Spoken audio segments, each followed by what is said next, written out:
अस्सलामुअलैकुम जी, मैं हूँ मारिया अली। बात करेंगे बिलाल पाशा कत्ल केस के हवाले से। आप देख रहे हैं मेरा चैनल। बिलाल पाशा के कत्ल में जो पिस्टल इस्तेमाल हुआ है वो आखिर किसका पिस्टल निकला? बिलाल का पिस्टल उस वक्त कहाँ पर था? जब गोली चली तो आवाज़ किसी को क्यों नहीं आई, या बता दिया गया था कि इस टाइम पर उसको कत्ल किया जाएगा, अपने कानों में जो है सीसा पिघला के डाल लेना?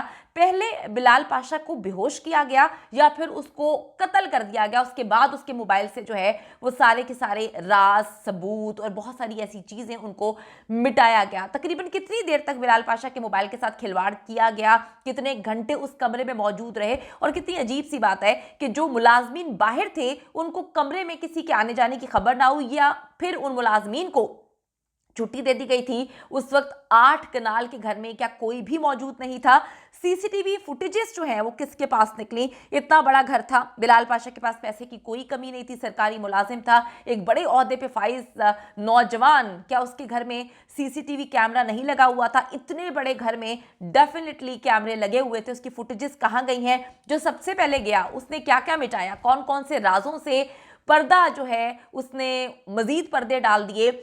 हार्ट अटैक की कहानी से लेके सीसीटीवी फुटेजेस, उसके बाद पुलिस को ट्रीट करना, क्या मामला था? आज की वीडियो में हम इस पर बात करेंगे। आप सबको पता है कि बिलाल पाशा को बहुत ही बेदर्दी के साथ कत्ल किया गया, और सोने पे सुहागा अगर मैं ये बात कहूँ कि फैमिली को लेना देना नहीं है, फैमिली के लिए कोई अहमियत नहीं रखता था। बिलाल पाशा एक जीता जागता इंसान था, और थोड़ा सा आपको बताती चलूँ कि ये वो इंसान था जिसने इनके हालात, इनकी किस्मत बदल दी, जिनको जमीन से उठा के आसमान पे बिठा दिया। और आज मुझे मैसेज करके कहते हैं कि हमारे बारे में ये बात ना बोलें कि हम हम्बल बैकग्राउंड से थे या हमारे पास पैसा नहीं था। तो हमारे पास बड़ा पैसा था। तो भाई यहाँ पे पैसे का मुकाबला तो नहीं हो रहा, यहाँ पे एक जीते जागते इंसान को कत्ल किया गया है। वो मेरा रिश्तेदार तो नहीं था, वो स्टूडेंट्स का रिश्तेदार तो नहीं था, वो तो आपका अपना खून था। चाहे आप लोगों ने उसको गोद लिया हुआ था तो उसके कोई 4-5 सगे भाई भाई थे, या वो भी जो है गोद लेने के बाद जो है उन्होंने भी खून निकाल के फेंक दिया और कह दिया कि हमारा कोई ताल्लुक नहीं है बिलाल पाशा से।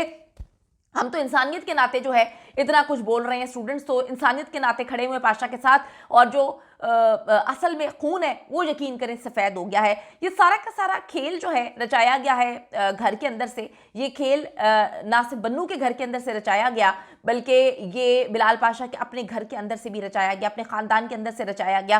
किसी में इतनी हिम्मत नहीं है कि कैंट जैसे इतने सेंसिटिव एरिया में, सेंसिटिव इलाके में जाकर एक इतने बड़े ऑफिसर को कत्ल कर दे। ये कत्ल जो है डेफिनेटली एक ऐसा प्लान मर्डर था जो पिछले 6 महीने से उस वक्त प्लान इसका बना लिया गया था, जब बिलाल पाशा के दोस्त के भांजे को जो है उसके घर पे रखवाया गया। बिलाल पाशा को सरकारी मुलाजमीन की कमी नहीं थी, लेकिन उसके दिमाग में बात बताई गई कि हमारे घर का बच्चा है, इसको तुम रख लो और ये तुम्हारे साथ 24/7 रहेगा। बड़ी अजीब सी बात है कि वो 24/7 तो रहता था, इसमें कोई शक नहीं। 2-2 घंटे बाद जो है दरवाजा बजा के बिलाल पाशा से पूछा करता था, लेकिन कत्ल वाली रात उसने पता नहीं कितने घंटे, पता नहीं कितने दिन बिलाल पाशा का दरवाजा ही नहीं बजाया। ये सब मिले हुए हैं, एक एक बंदा मिला हुआ है। अब कहानी 2 करोड़ से 3.5 करोड़ पे जा चुकी थी।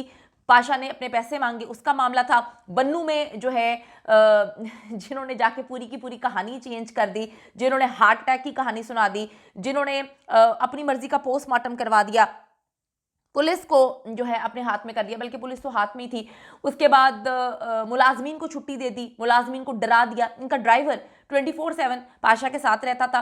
पाशा खुद ड्राइव नहीं करते थे, और उनका वो ड्राइवर बहुत ही एतमाद वाला बंदा था। उसको भी डरा दिया, उसको भी धमका दिया कि अगर तुम कुछ बोले तो तुम्हारा बन्नू में रहना हम नामुमकिन कर देंगे, हम ये कर देंगे। ये एक फजूल से मेरे ख्याल में जो है कहानियाँ बन्नू से निकली, लेकिन ये घर ताने बाने डेफिनेटली मिलते हैं, क्योंकि पैसा तो गांव में दोस्त ने भी लिया हुआ था। जो 2 करोड़ लिया हुआ था वो 3.5 करोड़ हो चुका था। बिलाल अपना घर खरीदना चाहता था, रावलपिंडी में भी। बिलाल अपना घर लाहौर में भी खरीदना चाहता था। बिलाल जो है ट्रैवलिंग करना चाहता था, चाइना जाना चाहता था। पिस्टल उसने पैक कर दिया था, सामान उसका पैक हुआ हुआ था, और वो ये बात अपने दोस्त को रावलपिंडी कॉल करके बता चुका था कि मैंने अपना सारा सामान पैक कर लिया है, कोई भी चीज़ अब बाहर नहीं है। तो बिलाल पाशा के कौन से ऐसे दुश्मन थे कि वो गोली बंदूक जो है अपने हाथ में रखकर सोता था या ट्रैवल करता था? बिल्कुल उसकी पिस्टल उसके पास नहीं हुआ करती थी, वो पैक थी। ये किसकी पिस्टल थी जिससे कत्ल हुआ? फोरेंसिक क्यों नहीं करवाया गया उस कमरे का? फोरेंसिक क्यों नहीं हुआ जिस पिस्टल से उसको मारा गया? फोरेंसिक क्यों नहीं करवाया गया उस सारे के सारे घर का? क्यों कोई चीज नहीं करवाई गई? सबसे पहले जाने वाला इंसान, उसने पूरा का पूरा सिनेरियो चेंज कर दिया, उसने पूरी कहानी चेंज कर दी। बिलाल पाशा के दोस्त का भांजा जो कि 24/7 बिलाल पाशा के साथ रहता था, 6 महीने पहले जब उसको भर्ती करवाया गया था पाशा के पास, तो क्या उस वक्त प्लानिंग कर ली गई थी कि पाशा को जो है अब 6 महीने बाद कत्ल करना है, या ये जब बन्नू से निकल जाएगा? क्योंकि उनको पता था कि बन्नू से अगर निकल गया तो हम इसको कत्ल नहीं कर पाएंगे। बड़ा पीसफुल इंसान था पाशा, उसका किसी से कोई लेना देना नहीं था, कभी कोई झगड़ा नहीं हुआ, बहुत ही काम डाउन रहने वाला इंसान था, बहुत ही रिलैक्स इंसान था, जिंदगी से भरपूर था। मैं फिर आपको ये बात बोलती चलूं कि जो मोटिवेशनल स्पीकर होते हैं वो अपने आप को किस तरह से जो है वो मार सकते हैं। कासिम अली शाह साहब, मैं उनकी बड़ी इज्जत करती हूँ, बड़ी मोहब्बत है उनसे, इज्जत हम करते हैं उनकी।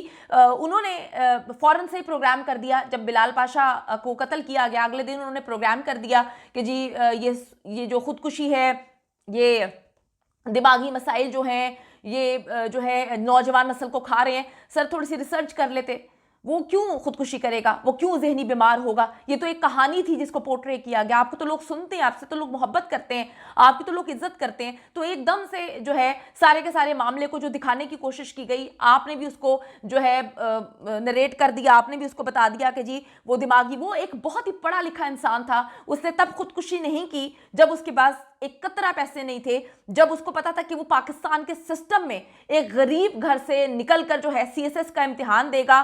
किस मुश्किल से उसने पढ़ाई की, उसने तो उस वक्त खुदकुशी नहीं की, उसने मुकाबले का इम्तिहान पास किया, उसने एक पोजीशन हासिल की, वो हर चीज़ को जो है बहुत अच्छे तरीके से कर रहा था। ऐसा इंसान अगर खुदकुशी करनी होती तो सीएसएस जब क्लियर नहीं होता लोगों का, लोग तो तब जो है सोचते हैं एक काबिल ऑफिसर बनने के बाद जिसके हाथ में सब कुछ था, जिसके पास पोजीशन थी, वो खुदकुशी क्यों करेगा? हमारे जितने बड़े हैं जिनको लोग सोचते हैं खुद मोटिवेशनल स्पीकर हैं, कासिम अली शाह साहब, बड़े इज्जत हम उनकी करते हैं, तो ये तो ऐसी बात हो गई कि कोई मोटिवेशनल स्पीकर हो, कोई भी हो, जैसे कि बिलाल पाशा मोटिवेट करता था, उनके बेशुमार स्टूडेंट्स मेरे साथ कांटेक्ट में हैं जो बताते हैं कि हम हार जाते थे, पाशा हमें बोलता था हारना नहीं है, पाशा हमें बोलता था कि इंसान इतना कमज़ोर नहीं है कि छोटी छोटी चीज़ों से डर जाए, हार जाए और अपने आप को तबाह कर ले। जिस इंसान की सोच ऐसी हो, ये तो वही बात है कि कोई बहुत बड़ा मोटिवेशनल स्पीकर हो, वो एक दिन मरा हुआ पाया जाए और उसके बाद हम कह दें कि जी वो डिप्रेशन का शिकार था। एक मोटिवेशनल स्पीकर जो कि लोगों को इनकरेज कर रहा है, वो किस तरह से डिप्रेशन का शिकार हो सकता है? तो ये एक बड़ी फजूल सी बात है जिसको रिलेट किया जाता है कि बिलाल पाशा डिप्रेशन का शिकार था। वो बिल्कुल डिप्रेस नहीं था, वो जिंदगी से भरपूर था। एक एक स्टूडेंट इस बात की गवाही देने के लिए तैयार है कि ना सिर्फ लेक्चर्स में बल्कि वो उनसे बाद में भी जो है उनको मोटिवेट करता था। तो मोटिवेट करने वाला इंसान तो मैंने नहीं देखा कि कभी इतना लूजर हो सकता है। पाशा बिल्कुल लूजर नहीं था, वो जिंदगी से भरपूर था।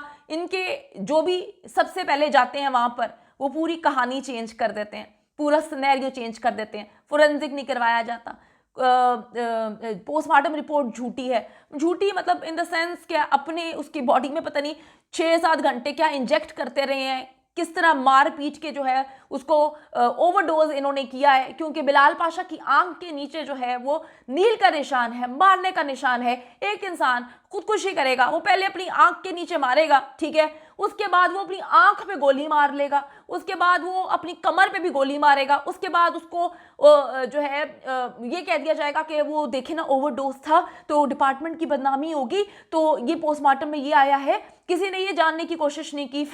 मैं फैमिली के बारे में क्या बात करूं, मैं एक बात जानती हूं, सालों से केसेस कर रहे हैं, सालों से केसेस कर रहे हैं। मैंने ऐसी फैमिली अपनी पूरी जिंदगी में नहीं देखी। मेरा इतने सालों का करियर है, मैंने अपनी जिंदगी में एक ऐसी फैमिली देखी है जो सारी जिंदगी मुझे याद रहेगी।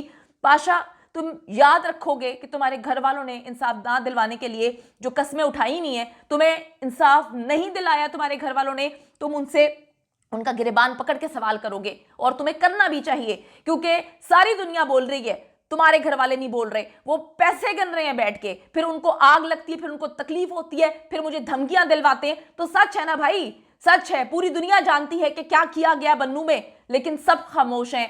धमकियां दिलवाते हैं, जो बोल रहा है उसको मैसेजेस करवाते हैं, उसको थ्रेट कॉल्स करवाते हैं, फेक नंबर से जो है उसको ट्रैप करने की कोशिश करते हैं। ये है तुम सब लोगों की असलियत, जो बिलाल पाशा के आस्तीन के सांप हो, जो सारे बैठ के उसके पैसों पे पल रहे हो। वो हमेशा लोगों को अपने पैसों पे जो है पाला करता था, और वही जो है डसते रहे। उसको अफसोस का मकाम है, इतने दुख का मकाम है, इतनी मैं कहती हूं मैं अब इससे ज्यादा और क्या बोलूं, लेकिन एक बात याद रखें कि मकाफात अमल भी कोई चीज है। दुनिया को धोखा दे देंगे, ऊपर वाले को कैसे धोखा देंगे? जिस दिन ऊपर वाले को धोखा देने का फॉर्मूला बना लो ना, उस दिन अकड़ के करना कि हम फिरौन है। फिरौन का हाल जाकर देखना चाहिए, हर इंसान को देखना चाहिए कि वो पता नहीं नाउज़ खुदाई दावे करता था और आज उसका क्या हाल है। पूरी दुनिया उसको देखने जाती है कि उसकी जो निशाने इबरत बनी हुई है, उसकी जो डेड बॉडी है। तो लोगों को सोचना चाहिए कि ताकत सिर्फ अल्लाह के पास है, बाकी सब बकवास है, सब जो है भौंकने वाले हैं, सब जो है गलत करने वाले हैं। अल्लाह के पास जो ताकत है, आप लोगों को ये याद रखें, आप लोगों को बेनकाब करेगी और ऐसे बेनकाब करेगी आपको छुपने की जगह नहीं मिलेगी।